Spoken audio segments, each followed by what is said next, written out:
mean, climate change affects everything we do as far as outfitters. It seems like the cycle of fires has just grown and grown and grown.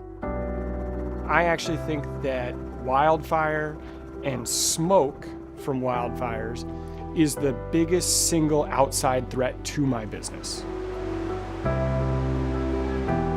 We've got trips booked, people paid, they paid 8 months, out. This is their big vacation for the year. Fire comes in, river shuts down. You have to call them up and say, hey, this thing you've been planning on that you've paid for your plane tickets, all this stuff isn't gonna happen. And then you figure out what to do from there. I have had closures where I couldn't access certain areas. I've had camps burn up. That's a pretty big economic impact on us.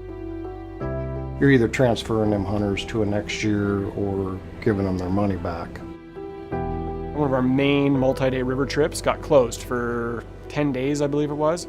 And we were talking in the hundreds of thousands of dollars. I would say this year it cost us about $100,000. It's a big amount for sure. Huge impact on a business that, you make all your money in, at best case scenario, 8 weeks of operation.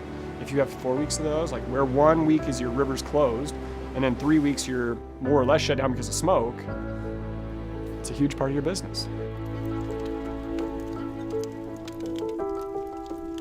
Most of our businesses are family-run businesses connected to the Idaho rural economy.